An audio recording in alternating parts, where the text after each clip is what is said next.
नमस्कार दोस्तों, आदाब, सत श्री अकाल, जय हिंद दोस्तों।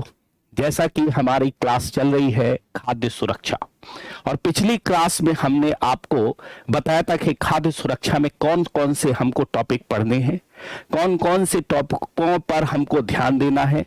कहीं ऐसा तो नहीं है कि प्रारंभिक परीक्षा या मुख्य परीक्षा के लिए कोई बिंदु हमारा छूट रहा हो। उन सारे बिंदुओं की चर्चा करने की बात हमने कही थी, और यह भी कहा था कि अगर आप क्लास फॉलो अप करते रहते हैं तो निश्चित तौर पर आपको प्रारंभिक परीक्षा और मुख्य परीक्षा दोनों में फायदा होने वाला है। और मैंने साथ में यह भी कहा था कि भागने वाले केवल पीपीटी दिखाकर चले जाएंगे, आपके पास में कंटेंट नहीं होगा। कंटेंट को अगर चाहिए है तो फॉलो अप करिएगा, लाइक करिएगा और एक बार शेयर मार दीजिएगा अपने दोस्तों को, जिससे आपके जो दोस्त हैं उनको भी ये पता चले कि हमको कितना पढ़ना है और क्या पढ़ना है। ये समस्या है यूपीएससी के विद्यार्थियों का, इसीलिए हिंदी माध्यम का जो रिजल्ट है वो लगातार कम होता जा रहा है, क्योंकि हिंदी माध्यम में उस तरह से पढ़ाई हो ही नहीं रही। एक विस्तार पूर्वक चर्चा नहीं हो रही है हिंदी माध्यम के विद्यार्थियों के बीच में। तो इसीलिए मैंने सोचा कि क्यों ना हम आपके साथ में विस्तार पूर्वक चर्चा करें। प्रीवियस ईयर के क्वेश्चंस की चर्चा करेंगे, मुख्य परीक्षा की चर्चा करेंगे, और साथ ही ऑब्जेक्टिव परीक्षा के प्रीवियस ईयर क्वेश्चन भी लेकर आएंगे, और नए क्वेश्चंस भी आपके साथ डिस्कशन करेंगे। और ये कारवां चलेगा यूपी पीसीएस, आरओ और एआरओ को लेकर। सबको ध्यान में रखकर ये एक पूरा का पूरा कंसाइज वे में नहीं, बल्कि एक विस्तृत वे में हमने इसकी एक पूरी रूपरेखा तैयार की है। तो दोस्तों, पिछले क्लास में हमने ये चर्चा कर ली थी कि खाद्य सुरक्षा क्या है और खाद्य सुरक्षा की आवश्यकता क्यों, और इसमें दो बिंदुओं की चर्चा की थी। इसमें हमने दो बिंदुओं की चर्चा की थी। एक समावेशी विकास के संदर्भ में खाद्य सुरक्षा की चर्चा की थी, और साथ में सतत विकास के लिए भी खाद्य सुरक्षा की हमने चर्चा की थी आप लोगों के बीच में।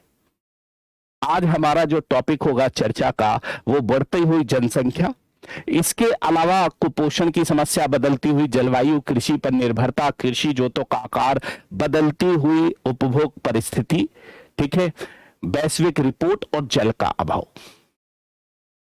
इन सारे बिंदुओं पर आज के दिन चर्चा होगी यहां, ठीक है।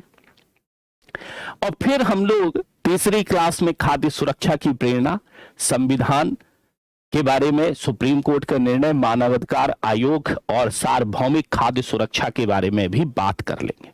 इन पर भी हम लोग बात कर लेंगे, बड़े विस्तार से बात की जाएगी इन पर। क्योंकि दोस्तों एक बात याद रखना, इस लड़ाई में आप अकेले हैं। आपके साथी और संगी तभी बनेंगे जब आप सफल होंगे। इस बात को अगर आप याद रखेंगे तो निश्चित तौर पर आप सफल होंगे।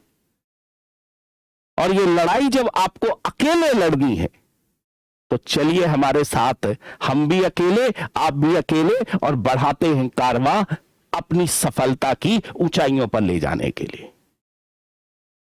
तो इसीलिए हमने सोचा कि क्यों ना हम आप लोगों के बीच में ऐसा कंटेंट लाकर रख दें कि आप उसको नोट करते जाइए, और अगर आप नोट करते रहे उसको तो समझ लीजिए कि इस बार आपका उद्धार हो रहा है।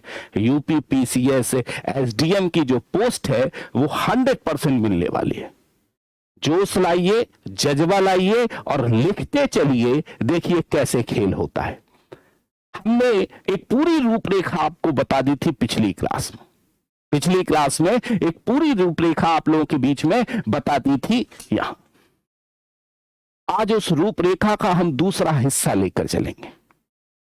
उस रूपरेखा का क्या करेंगे, दूसरा हिस्सा लेकर चलेंगे और उस हिस्से की चर्चा करेंगे। तब तक हम थोड़ा सा कैमरे को भी सही कर देते हैं। मुझे लगता है कि थोड़ा सा धुंधला पिक्चर आ रहा है, तो कर देते हैं इसको भी ठीक। अब हमारे ख्याल से क्लियर होगा। यस, थोड़ा सा क्लियर हुआ है। तो जोश रखिए, जज्बा रखिए, और जोश और जज्बे के साथ में यहां पर हम आपके साथ और आप हमारे साथ चलिए, देखिए कितना मजा आने वाला है। यहां हमने बताया था कि खाद्य सुरक्षा का अर्थ बताया था बृहद आधार पर, और खाद्य सुरक्षा की आवश्यकता क्यों, इस पर चर्चा की थी। और दो बातें हमने यहां पर डिस्कशन की थी। व्यक्तिगत, यहां पर व्यक्ति की अर्थव्यवस्था में निर्णय की भूमिका सीमित करने की बात, समावेशी विकास की और सतत विकास की बाधा के रूप में। अब हम लोग यहां पर एक एक चीज की चर्चा करते हुए आगे बढ़ने वाले हैं यहां दोस्तों। तो सबसे पहले यहां पर हम लोग ये देखेंगे क्या कि खाद्य सुरक्षा की आवश्यकता क्यों। खाद्य सुरक्षा की आवश्यकता में हम लोग नेक्स्ट पॉइंट ले लेते हैं क्या, जलवायु परिवर्तन। किसको लेते हैं, जलवायु परिवर्तन। आवश्यकता क्यों, इसको समझते हैं। हमको पता है कि निरंतर जलवायु परिवर्तन हो रहा है, और इस जलवायु परिवर्तन के कारण से जो भारतीय अर्थव्यवस्था है, जो कृषि आधारित अर्थव्यवस्था है, वो सबसे ज्यादा प्रभावित होती है। कृषि आधारित अर्थव्यवस्था नहीं, बल्कि कृषि से जुड़े हुए जो संबद्ध क्षेत्र हैं, चाहे वो मत्स्य पालन हो, चाहे वो पशुपालन हो, चाहे वो वनोत्पादक हो, वो सारे के सारे पहलू इससे प्रभावित होते हैं इस जलवायु परिवर्तन के कारण से। और आपको आश्चर्य होगा कि विश्व के जो खाद्य क्षेत्र है, वो खाद्य क्षेत्र एक तरह से अगर देखा जाए तो लगभग 30% ग्रीन हाउस गैसों का उत्सर्जन करते हैं, अगर विश्व का पूरा खाद्य क्षेत्र यहां पर देख लिया जाए। जाहिर सी बात है कि पर्यावरण में ये परिवर्तन निश्चित तौर पर लगातार होते जा रहे हैं, और भविष्य में खाद्य की सुरक्षा बनाए रखना अत्यंत ही आवश्यक हो गया है। अगर हम भविष्य में खाद्य को नहीं बनाकर रखेंगे तो आगे आने वाली पीढ़ी इस समस्या से ग्रसित हो जाएगी, ये आप सब लोग जानते हैं। इसीलिए भोजन अनिवार्य है। इस संकल्पना को ध्यान में रखकर हमें खाद्य सुरक्षा को लाना होगा। और अगर हम इस संकल्पना को ध्यान में नहीं रखेंगे तो निश्चित तौर पर आगे आने वाली पीढ़ियों के सामने और भयानक स्थिति आने वाली है खाद्य सुरक्षा के संदर्भ में। तो आपको याद रखना है क्या, लिख लेंगे यहां पर। देखिए, लिखना बहुत जरूरी है। लिखते हम क्यों हैं, क्योंकि मेरी भी आंसर राइटिंग सही होती है। लिखिए आप भी, क्योंकि आपकी भी आंसर राइटिंग सही होगी। और बिना आंसर राइटिंग के पीसीएस और आईएएस नहीं बना जा सकता है, ये मान लो आप। जब तक आपके अंदर ये चीज नहीं आएगी कि मुझे पीसीएस और आईएएस ही बनना है, तब तक आपके अंदर लेखन शैली का डेवलपमेंट नहीं होगा। अगर लेखन शैली का विकास करना है तो पीसीएस और आईएएस बनने के लिए आपको क्या करना पड़ेगा, लिखना पड़ेगा। और लिखने की शुरुआत क्वेश्चन से नहीं होती कभी भी कि आप डायरेक्ट गए क्वेश्चंस पर लिखना शुरू किए। आप सबसे पहले इसी तरह से नोट्स बनाइए और नोट्स बनाकर लिखना शुरू कर दीजिए। धीरे धीरे धीरे धीरे आपके पास में शब्दावलियां बढ़ती जाएंगी, और उन शब्दावलियों का भंडार इतना हो जाएगा कि कमाल हो जाएगा। आप खुद की लेखन शैली हो जाएगी। ठीक है, लिखेंगे हम लोग, जलवायु परिवर्तन के कारण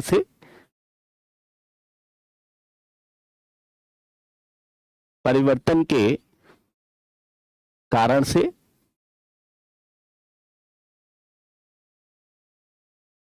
निरंतर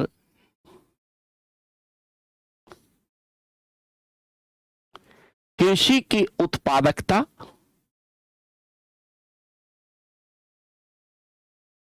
और उसके संबद्ध क्षेत्रों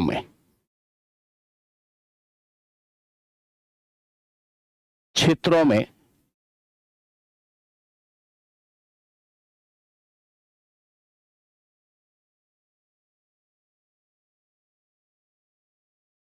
वृद्धि पर प्रभाव डाल रहा है। संबद्ध क्षेत्रों में नकारात्मक प्रभाव डाल रहा है। याद रखेंगे, जलवायु परिवर्तन के कारण से एक तरह से क्या हो रहा है, ठीक है, ये हो रहा है, ठीक है, नम भूमि वर्तमान में सूखाग्रस्त घोषित, सूखाग्रस्त होती जा रही है।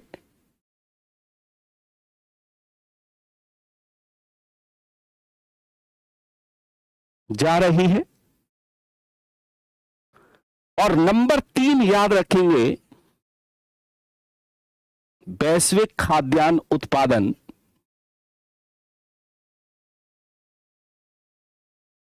उत्पादन से 30%, याद रखेंगे कितने प्रतिशत, वैश्विक खाद्य उत्पादन, ठीक है, खाद्य क्षेत्र विश्व के एक तरह से अगर देखा जाए 30% गैस का उत्सर्जन करता है, ग्रीन हाउस गैस का उत्सर्जन करता है।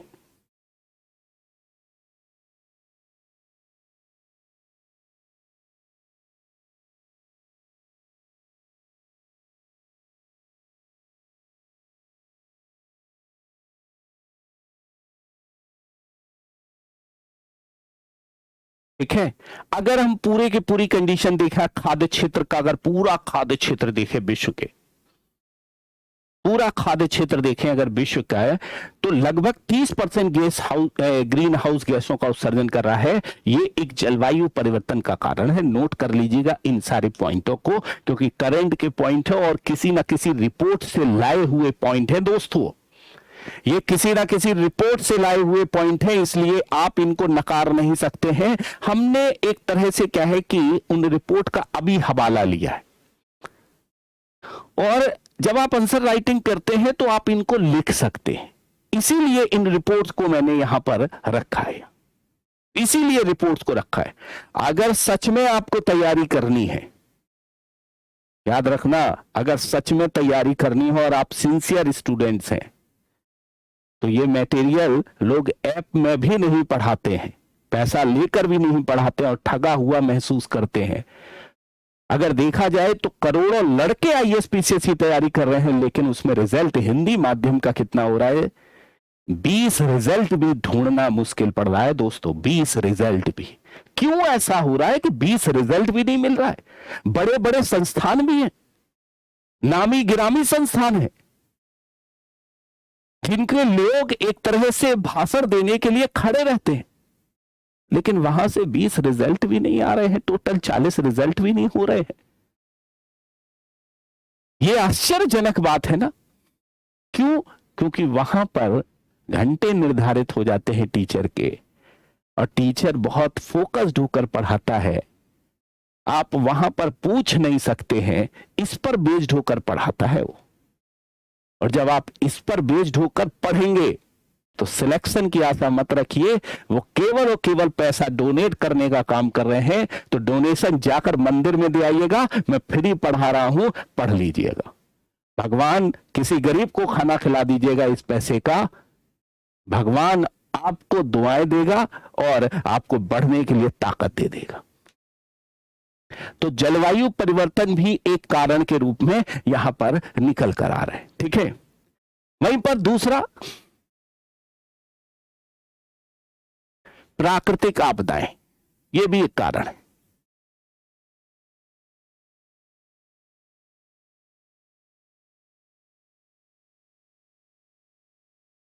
प्राकृतिक आपदाएं, अगर इस कारण को अगर देखें दोस्तों, तो ये एक बहुत बड़ा कारण बनकर आ रहा है। प्राकृतिक आपदाएं भी आज खाद्य सुरक्षा के लिए बहुत जरूरी है। ये सारे पॉइंट याद रहेंगे अब आपको। पहला समावेशी विकास, दूसरा सतत विकास, तीसरा जलवायु परिवर्तन, चौथा प्राकृतिक आपदाएं। याद हो गए? याद हो गए? यही लिखना है आपको। क्वेश्चंस भी दूंगा लास्ट में, आपको कम से कम 30 से 40 क्वेश्चंस मेंस के दूंगा, आप लिखते रहिएगा, आपका भला होगा। मैंने कहा ना, इस पैसे को जाकर मंदिर में दान कराना, जुड़िए, और सच में अगर सिलेक्शन चाहते हैं तो ले लीजिएगा सिलेक्शन। ये यूपी पीसीएस आरओ इस बार गेट पार, ठीक है। तो कोविड-19 जैसी समस्याएं आई हैं, और जब कोविड-19 जैसी समस्याएं भारत में आई हैं तो ये निरंतर चल रही हैं। कोविड-19 समाप्त नहीं हुआ है, आज भी इस तरह के मरीज देखने को मिल रहे हैं। डेंगू जैसी समस्याएं हैं, और डेंगू जैसी समस्याएं हैं तो ये एक तरह से कहीं ना कहीं प्राकृतिक आपदाएं हो रही हैं, और इसके अलावा प्राकृतिक आपदाएं भी हो रही हैं। इसके अलावा कभी उत्तराखंड में केदारनाथ जैसी घटना हुई, और उस कंडीशंस में कई बच्चे अनाथ हो जाते हैं, कई फैमिलियों के रोजगार समाप्त हो जाते हैं। केरल में बाढ़, बिहार की बाढ़ से कई एक तरह से स्थान है जहां पर प्राकृतिक आपदाओं के कारण से लोगों के व्यवसाय चौपट होते हैं, और जब लोगों के व्यवसाय चौपट होते हैं दोस्तों, तो फिर समस्या खड़ी होती है खाद्यान्न की। और खाद्यान्न की जब समस्या खड़ी होती है तो आपको आश्चर्य होगा कि उस समय खाद्य सुरक्षा की आवश्यकता महसूस होती है व्यक्ति को। आपको अभी हाल ही में कहा जाता है कि एक रिपोर्ट आई, और रिपोर्ट ये आई कोविड-19 जैसी महामारी के संदर्भ में, कि कोविड-19 महामारी से वैश्विक स्तर पर जो भुखमरी की आबादी है उनकी संख्या जस्ट डबल हो गई है।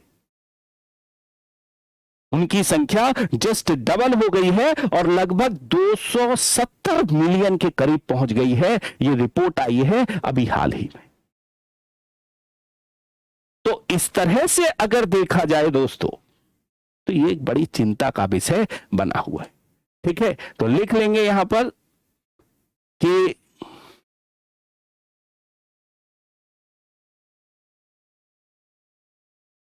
देख लेता हूं, वैश्विक महामारी।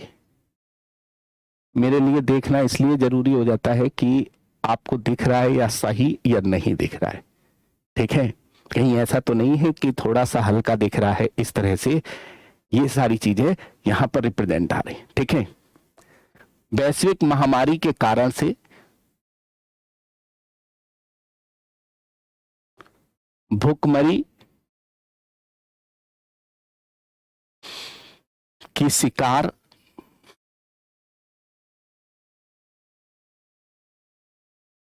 लोगों की संख्या में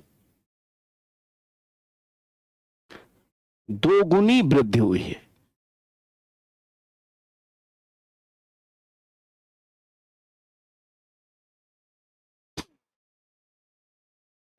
वृद्धि हुई है, पहला कंडीशन। दूसरा कंडीशन, ठीक है, प्राकृतिक आपदाएं जैसे उत्तराखंड में भूस्खलन, बिहार में बाढ़,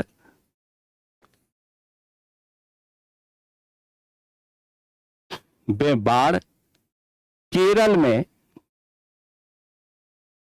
बाढ़ ने जो प्राकृतिक आपदाएं हो रही हैं, ठीक है, खाद्य सुरक्षा की चिंताओं को और बढ़ाया है कि चिंताओं को और अधिक बढ़ा दिया है।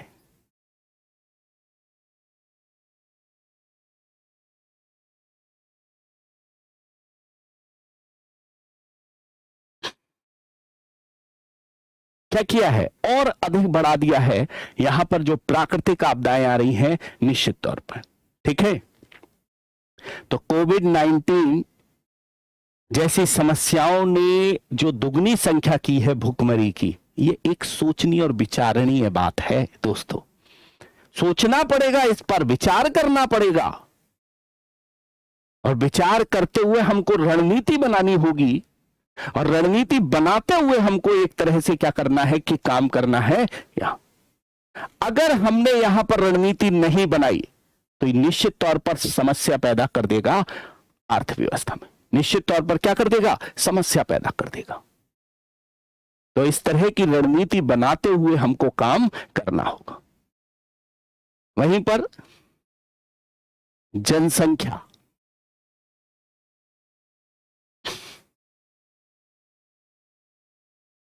जनसंख्या अगर देखी जाए तो तेजी से बढ़ती जा रही है,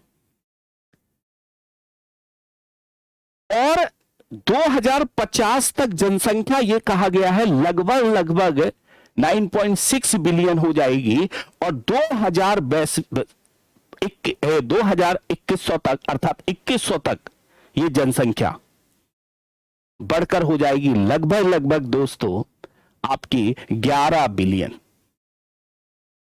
अब आप सोच सकते हैं कि जनसंख्या जब लगातार बढ़ती जा रही है तो जनसंख्या बढ़ने के कारण से एक समस्या उत्पन्न होगी खाद्यान्न की, और इसीलिए अब आवश्यक हो जाता है कि खाद्य सुरक्षा लाई जाए। ठीक है, जनसंख्या तेजी से बढ़ रही है,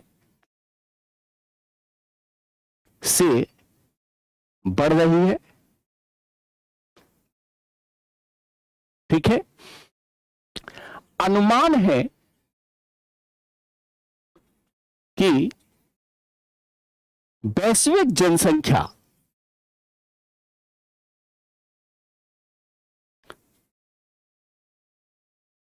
2050 तक 9.6 बिलियन और 2100 तक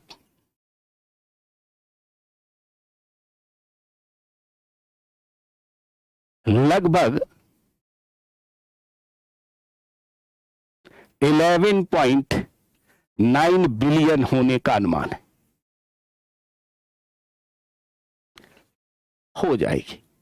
ये लगभग यहां पर ये एक अनुमान लगाया गया है कि इतनी जनसंख्या हो जाएगी, और जब इतनी जनसंख्या होगी तो निश्चित तौर पर जनसंख्या के लिए खाद्यान्न का संचय करना बहुत जरूरी हो जाता है। तो भविष्य की संभावनाओं को ध्यान में रखकर हमको विचार करना होगा इस खाद्य सुरक्षा के मुद्दे पर। अगर हम विचार नहीं करेंगे तो प्रॉब्लम्स क्रिएट हो जाएंगे दोस्तों। यहां प्रॉब्लम क्रिएट होना ही होना है 100%। इसीलिए खाद्य सुरक्षा की आवश्यकता है।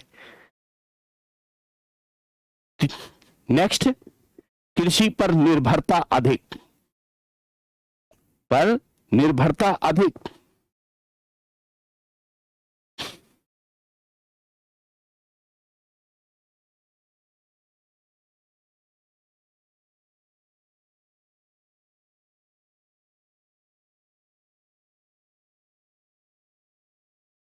पर निर्भरता अधिक है।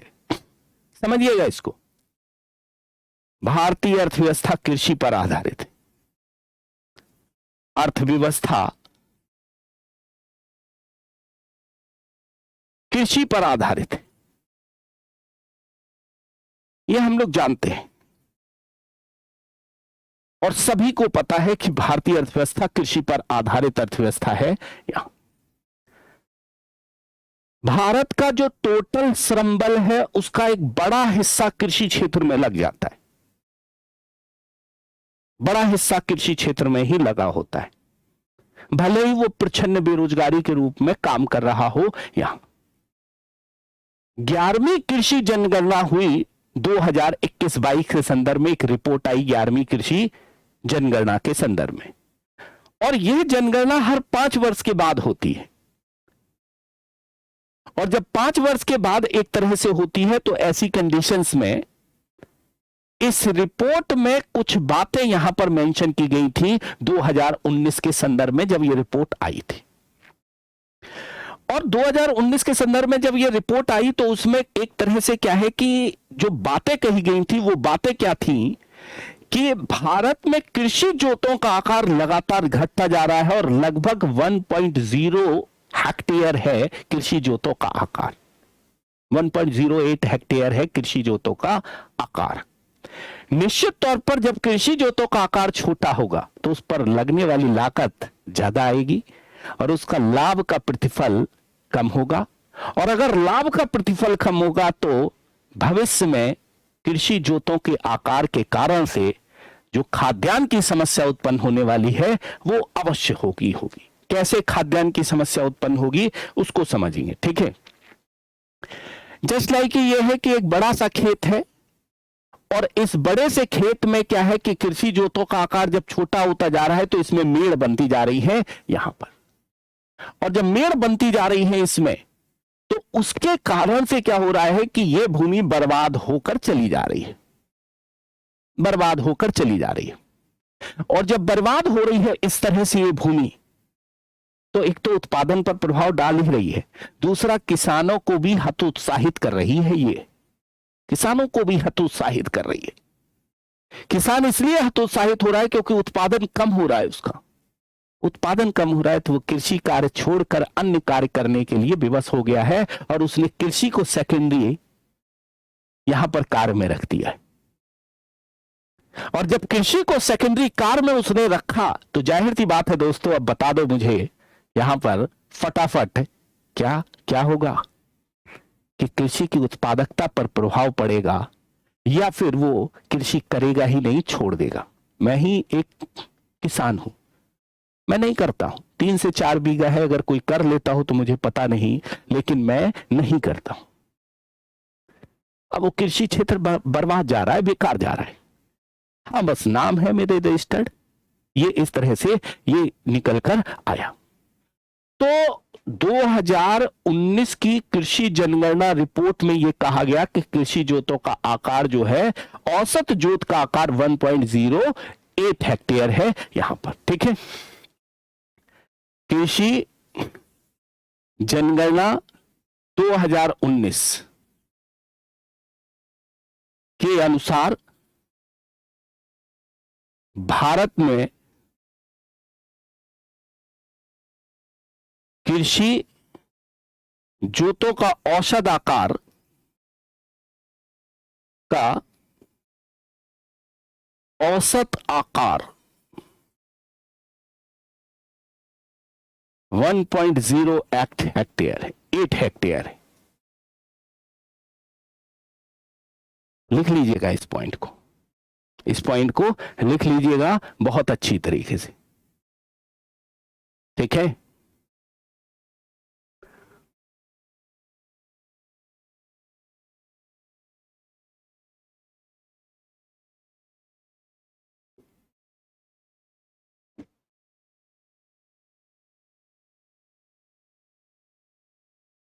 फटाफट लिख के आप लोग यहां पर नोट कर लीजिएगा, क्योंकि हमको ये पता है क्या कि आप एक तरह से अगर नोट कर लेंगे, अगर आप इसको नोट कर लेंगे तो आपके ये काम आने वाला है। इसीलिए मैं एक तरह से इसको नोट कराने की कोशिश करता हूं, इसीलिए इसको मैं नोट कराने की कोशिश करता हूं यहां पर, ठीक है। जाहिर सी बात है कि इतनी जनसंख्या, अनुमान है, हो सकता है कि जनसंख्या कम भी रहे, ये अनुमान एक रिपोर्ट के अनुसार एक तरह से दिया गया है कि इतनी जनसंख्या पहुंच जाएगी लगभग जिस तेजी से बढ़ रही है, जिस तेजी से बढ़ रही है इतनी तेजी से बढ़ जाएगी, और कृषि पर निर्भरता भी अधिक होने के कारण से ये चीजें रिप्रेजेंट होकर निकल कर आ रही। एक और चीज, कुपोषण की समस्या भी बहुत तेजी से बढ़ रही है।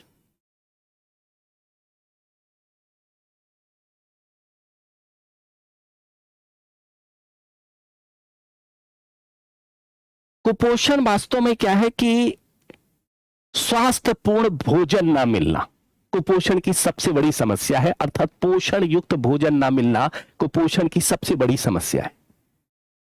और कोविड-19 के दौरान इस कुपोषण की समस्या में और ज्यादा वृद्धि हुई है दोस्तों, और ज्यादा वृद्धि हुई है कुपोषण के कारण से यहां पर।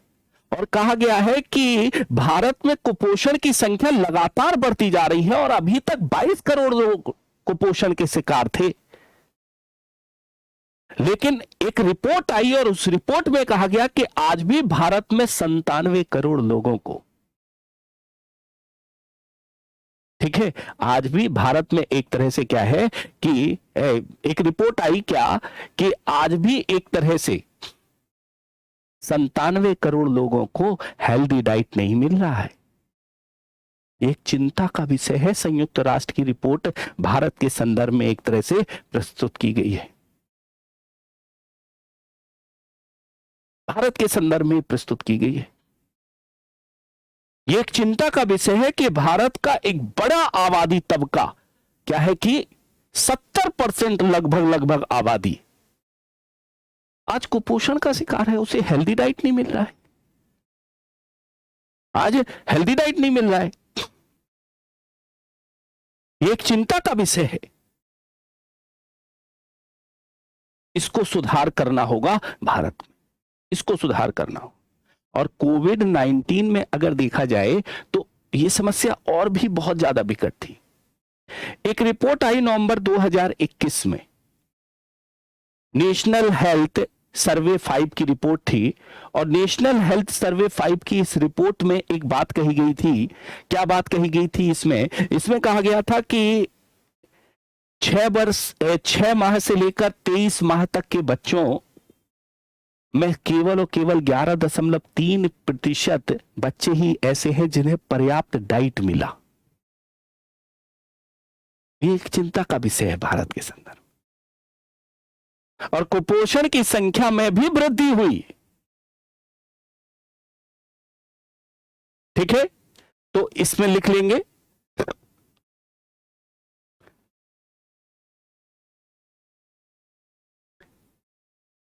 संयुक्त राष्ट्र की रिपोर्ट के अनुसार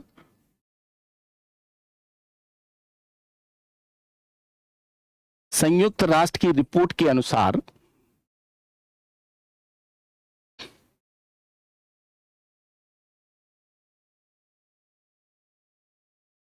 संयुक्त राष्ट्र की रिपोर्ट के अनुसार भारत में अभी 22 करोड़ से ज्यादा लोग ऐसे हैं जो कुपोषण का शिकार है। भारत में अभी 22 करोड़ लोग ऐसे हैं, लोग ऐसे हैं जो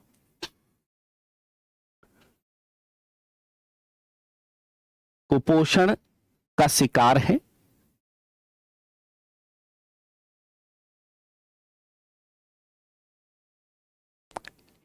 याद रखेंगे इसमें 97 करोड़ लोगों को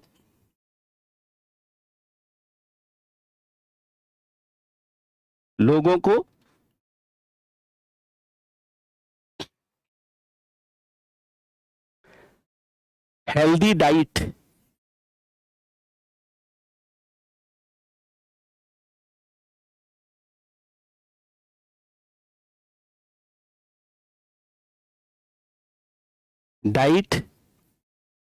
नहीं मिल रहा है।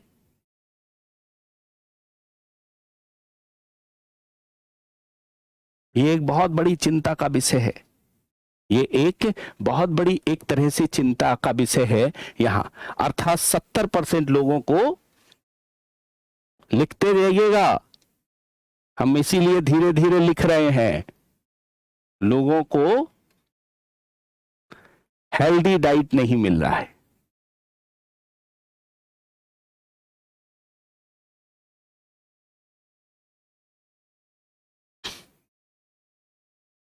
लिख लीजिएगा इनको, ठीक है। हम इसीलिए धीरे धीरे आपका लिखते जा रहे हैं, क्योंकि आप एकदम से लिखोगे तो दिक्कत आ जाएगी।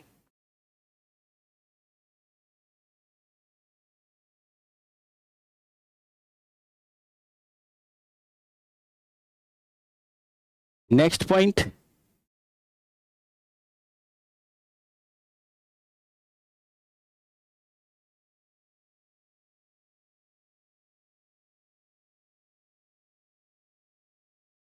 नेशनल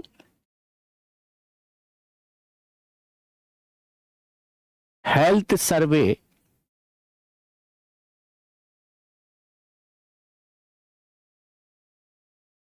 फाइव की रिपोर्ट के अनुसार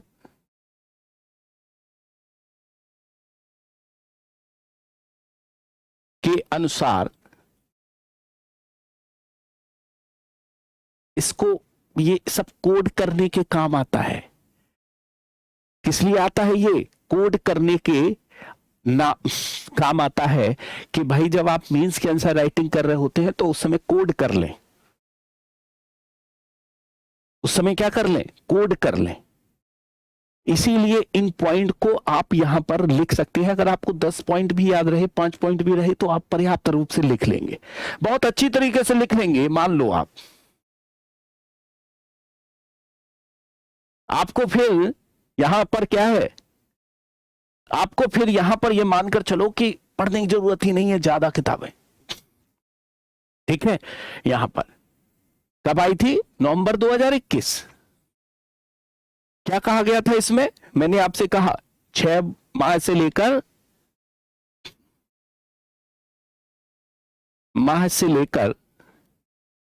21 माह के बच्चों में केवल कितने? 11.3% बच्चे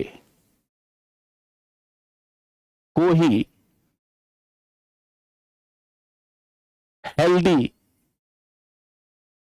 डाइट प्राप्त हुई है।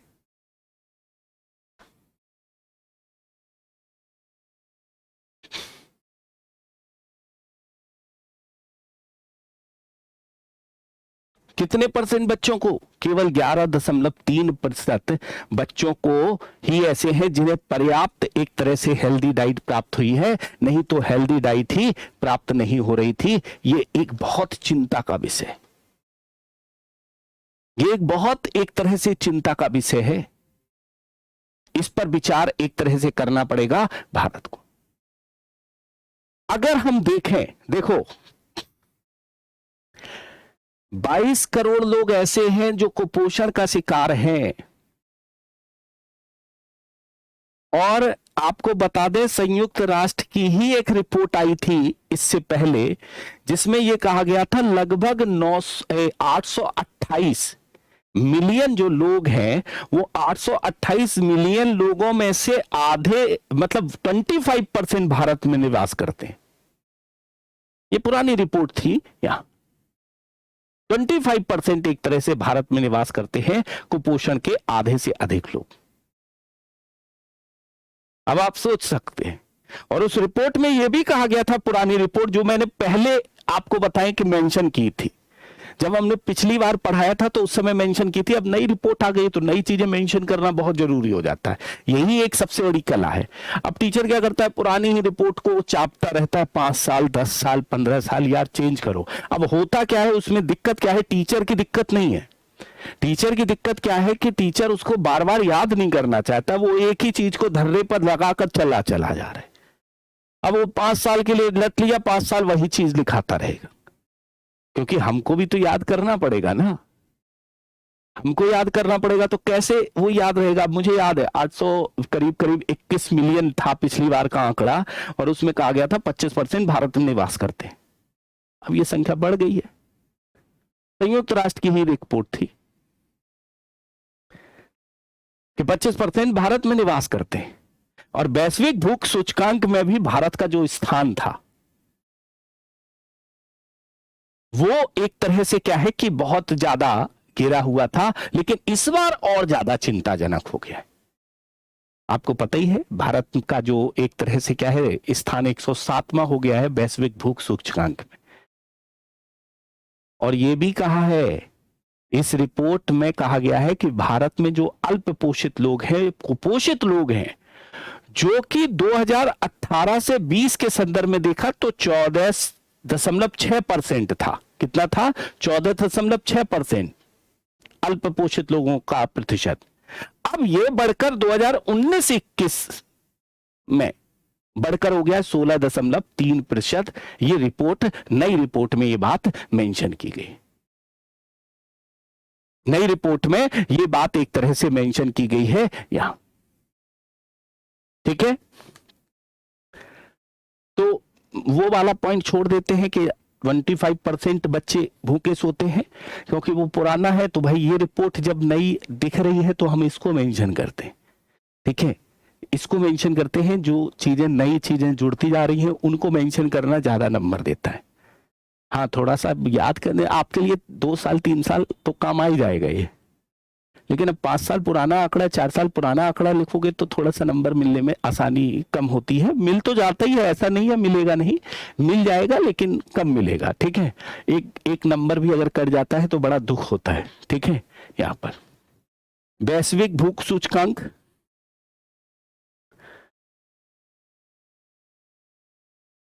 भूख सूचकांक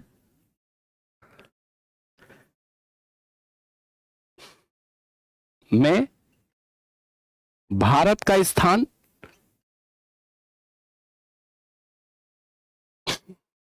107 हो गया है। कितना हो गया है? वैश्विक भूख सूचकांक में भारत का स्थान कितना हो गया है? 107वां स्थान हो गया है यहां पर।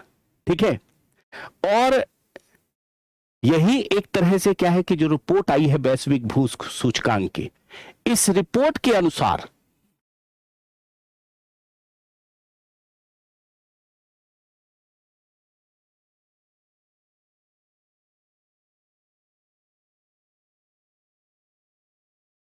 ठीक है, वैश्विक भूख सूचकांक की जो रिपोर्ट आई है, इस रिपोर्ट के अनुसार एक तरह से भारत में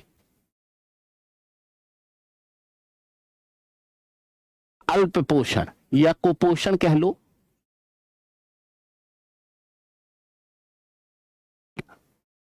अल्प पोषण की व्यापकता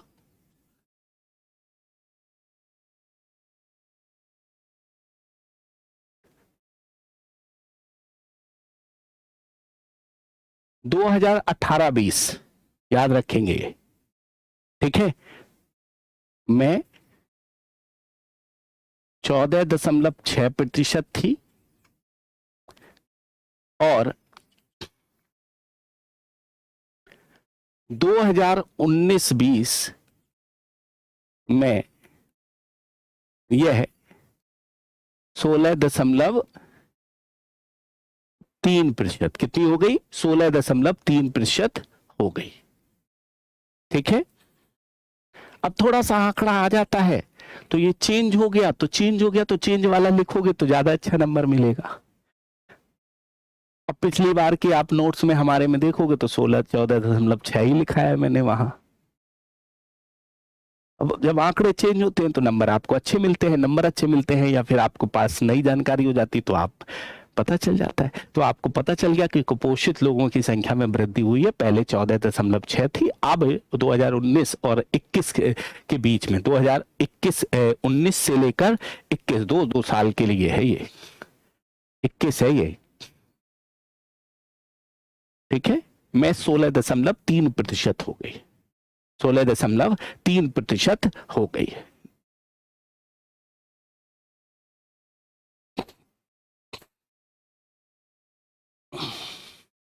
ठीक है, लिख लिया होगा हमारे ख्याल से। तो नेशनल जो हेल्थ सर्वे जो 5 आया, उस 5 में कहा गया कि भैया कुपोषित लोगों की संख्या में लगातार वृद्धि हो रही है, और उन्होंने कहा कि 6 माह से 21 माह के बच्चों में केवल 11.3% बच्चों को ही क्या मिला है, यहां पर संतुलित भोजन मिला है या हेल्दी डाइट मिली है, या कह सकते हो क्या कि एक तरह से जो संपूर्ण डाइट है वो प्राप्त हुई है बच्चों को। फिर वैश्विक भूख सूचकांक में भारत का स्थान लगातार गिर रहा है, देख रहे होगे। इसलिए आवश्यकता है किसकी? हमको खाद्य सुरक्षा की आवश्यकता है। एक कारण और आप कह सकते हो कि क्यों आवश्यकता है, उपभोग की बदलती हुई परिस्थितियां, ये भी है। उपभोग की बदलती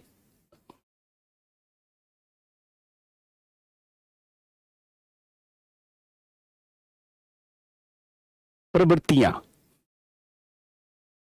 जो उपभोग की लगातार प्रवृत्तियां बदल रही हैं,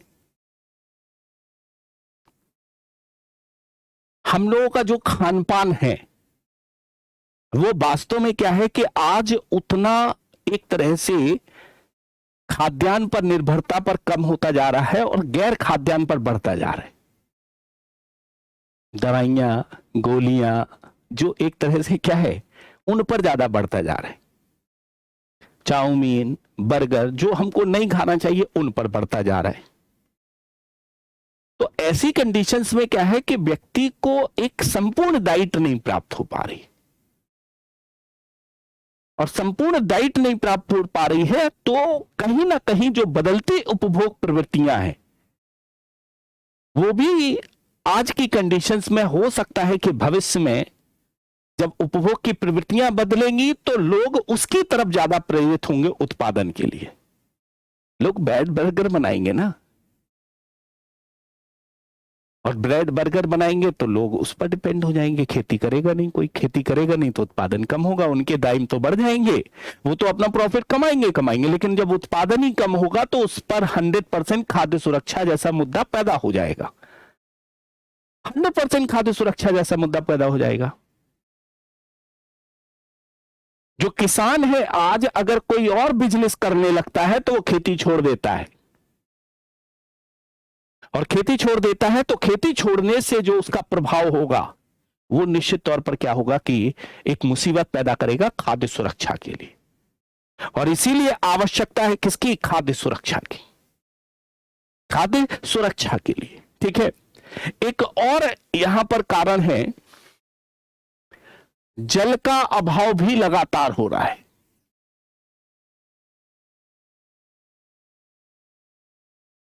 एक और कारण है, आर्थिक सहयोग और विकास संस्थान के द्वारा एक रिपोर्ट दी गई भारत के संदर्भ में, या वैश्विक स्तर पर यह कहा गया, उसमें भारत के संदर्भ में भी था, लेकिन वैश्विक स्तर पर कहा गया क्या कि विश्व की आधी आबादी को 2050 तक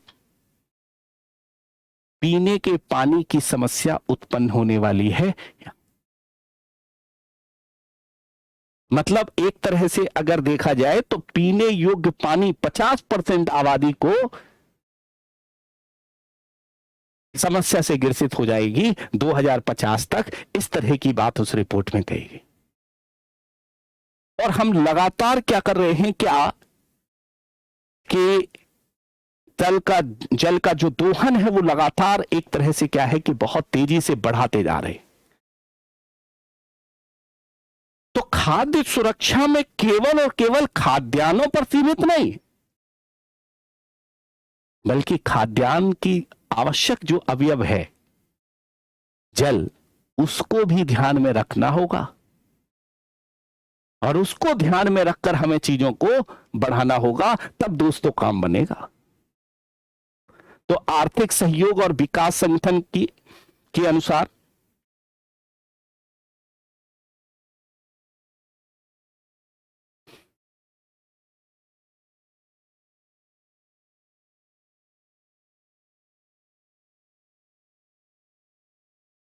आर्थिक संगठन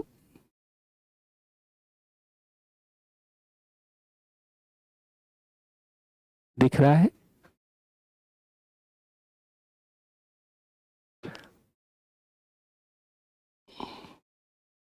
आर्थिक सहयोग एवं विकास संगठन,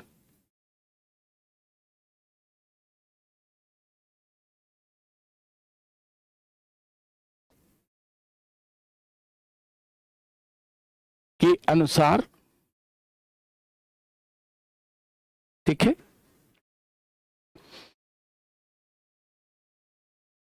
विश्व की आधी आबादी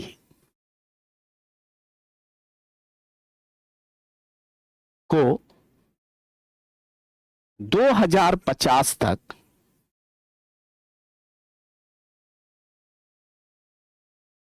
जल की कमी की समस्या को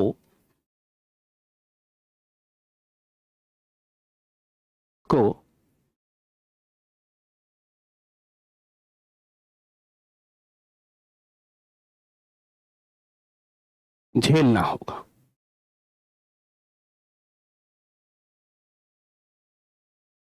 ठीक है, अर्थात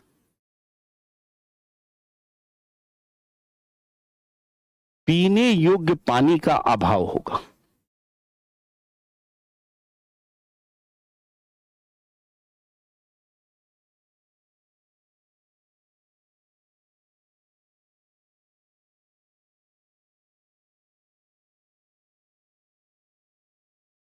ठीक है, दिख रहा है, ठीक है, दिख रहा है। हमको लगा कि दिख नहीं रहा है, मैं चश्मा नहीं पहनता हूं तो मुझे थोड़ा सा कम दिखता है। दिख रहा है। इसी तरह से लगे रहिएगा, बस धैर्य रखना है यार, लिखते चलना भाई लोगों, ठीक है। क्योंकि देखो, जीतने वाले अलग ढंग से करते हैं, कुछ अलग नहीं करते हैं। जीतने वाले कुछ अलग नहीं करते, अलग ढंग से करते हैं दोस्तों। और जब अलग ढंग से करते हैं तो निश्चित तौर पर क्या है कि एक रणनीति बनाने की आवश्यकता महसूस हो जाती है। तो हमने आज क्या क्या चर्चा कर ली है? मैंने आज चर्चा कर ली क्या कि खाद्य सुरक्षा की आवश्यकता क्यों।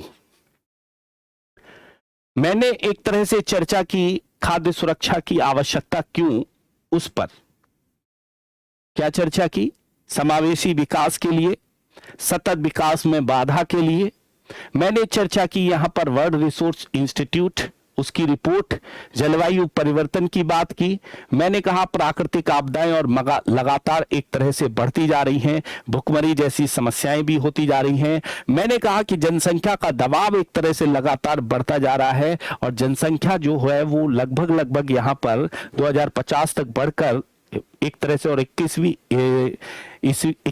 तक सदी तक एक तरह से बहुत ज्यादा बढ़ जाएगी। कृषि पर निर्भरता भी बहुत ज्यादा हो रही है, औसत आकार लगातार घटता जा रहा है। कुपोषण की समस्या भी एक तरह से है, लगभग 22 करोड़ लोग कुपोषित का शिकार हैं। 70% लोगों को हेल्दी डाइट खाना नहीं मिल रहा है यहां भारत में। नेशनल हेल्थ सर्वे की रिपोर्ट भी आई और इस रिपोर्ट में यह कहा गया कि नवंबर 2021 में जो आई थी रिपोर्ट, उसमें 6 से 21 माह के जो बच्चे थे उनके संदर्भ में ये रिपोर्ट दी गई। वैश्विक भूख सूचकांक में भी भारत का स्थान गिरता जा रहा है और ये कहा गया है क्या कि लगातार यहां पर क्या हो रहा है कि कुपोषणों की संख्या में बढ़ती होती जा रही है। तो खाद्य सुरक्षा जरूरी है। उपभोग की बदलती हुई प्रवृत्तियां भी हैं, लोग अलग डायरेक्शन में जा रहे हैं और इसीलिए किसानों को उचित मूल्य नहीं मिल पा रहा है उनकी फसल का। किसान विमुख होते जा रहे हैं, ये भी एक कारण है। और जल संकट भी एक बहुत बड़ा कारण बनने वाला है। यहां पर आर्थिक सहयोग और विकास संगठन, किसके द्वारा?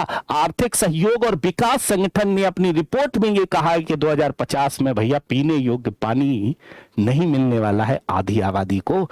इस तरह की बातें इस रिपोर्ट में कही गई। अब जब इस तरह की बातें यहां पर रिपोर्ट में कही गई तो एक रिपोर्ट और प्रस्तुत हुई और वो रिपोर्ट थी वैश्विक खाद्य नीति रिपोर्ट 2022। पीटी के लिए क्वेश्चन बनेगा, पीटी के लिए यहां पर वो क्वेश्चन बनेगा, वैश्विक खाद्य नीति रिपोर्ट 2022। लेकिन इसकी चर्चा इस क्लास में नहीं करेंगे, लंबा हो जाएगा क्लास। नेक्स्ट क्लास में हम इसकी चर्चा करेंगे। नेक्स्ट क्लास में इसलिए क्योंकि भाई देखिए धीरे चलना है। मैंने कहा ना, कछुआ जीतता है अगर वो आलसी नहीं है तो। आलस होगा तब तो जीतेगा ही नहीं।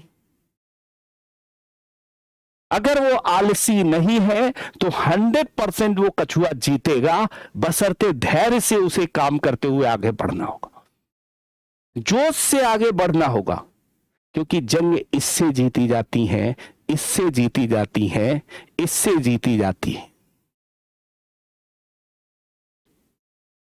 अगर आपके पास में ये दृढ़ इच्छा शक्ति है तो सफलता जरूर मिलेगी, क्योंकि संकल्प से ही सफलता मिलती है, इसको याद रखना। जब तक आप संकल्प नहीं करेंगे,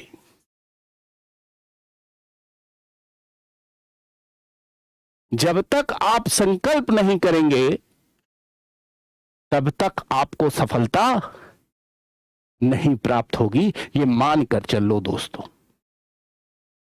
नेक्स्ट क्लास में हम जो रिपोर्ट है उनकी चर्चा करेंगे। विश्व जो वैश्विक खाद्य नीति रिपोर्ट है उसकी चर्चा करेंगे।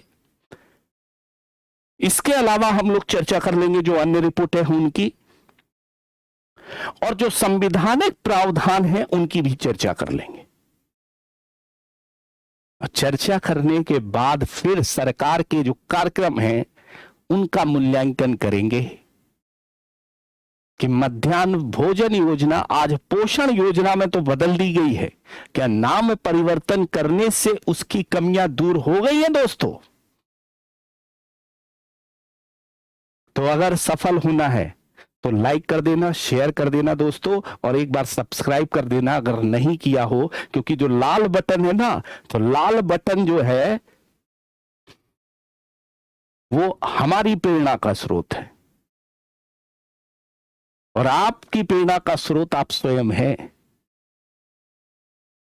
क्योंकि अगर आपने सोचा है तो सफलता मिलेगी, नहीं सोचा है तो सफलता नहीं मिलेगी। तो बेस्ट ऑफ लक लोगों।